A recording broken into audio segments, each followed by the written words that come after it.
Hey, this is KJ Sawka. We're here at the London Drum Show. You're watching Underground Music UK.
A lot of KJ Sawka stuff is happening, a lot of US shows, and I'm working on my album, and so just working solidly on my album. So that's the big thing right now in KJ Sawka land.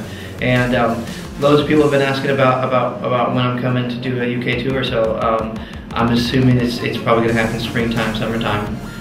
Definitely be doing some festivals and things like that, so yeah, look out this summer.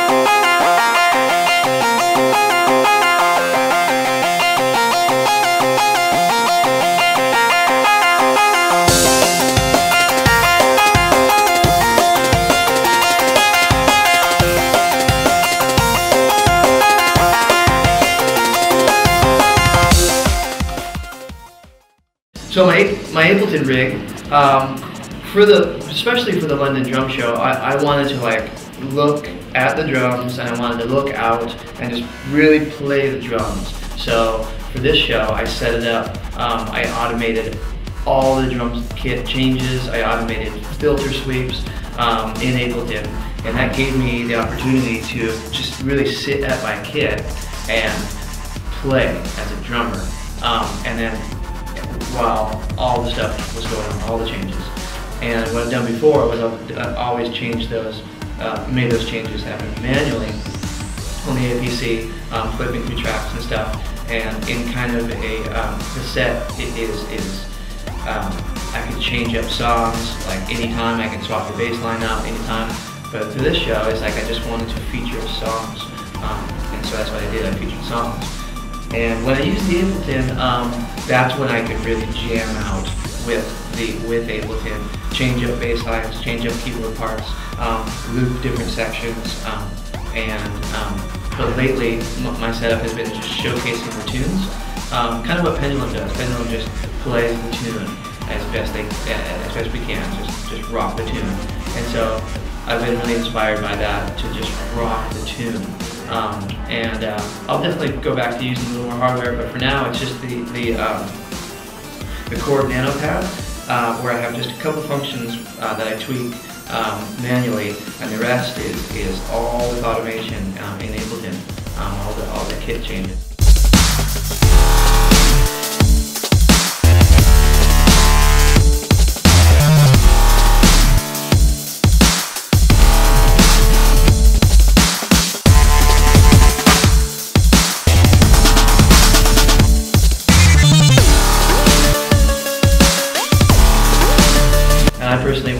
like to see a lot more drummers out there doing what I do, because it creates a community, and the whole thing grows as a community, instead of just one person doing it out there. I hold it as loose as possible. It's kind of like that. I have all 5 fingers on the stick. I mostly use that as the fulcrum. That also is the fulcrum. That also is the fulcrum. Even third finger. Yeah, so I do a lot of that, and then the pinky is there to kind of help support it. And so when I'm playing like that, I use a lot of that middle finger, and also I open that up, and then that's when you get the loose grip. Yeah, and if you can watch the paint there, I'll be playing, and it's spinning, and that's showing you how loose the grip should be. And so, you know, hi-hat, obviously it's like that. Floor tom, obviously the grip is open, like that. So you want to be able to play, do all your rudiments like this, and do all your rudiments like this. And then double stroke. There's loads of ways. There's loads of ways to do the double stroke. Bounce it, throw it down, and lift it up. That's one. Dave Weckl. That's one way. Yeah. Molar. That's molar.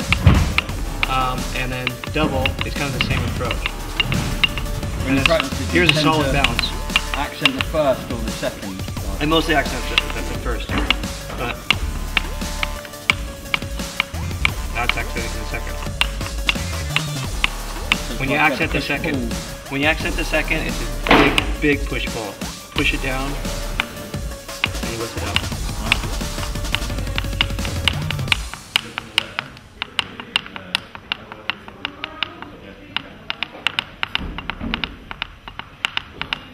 Here's a stroke.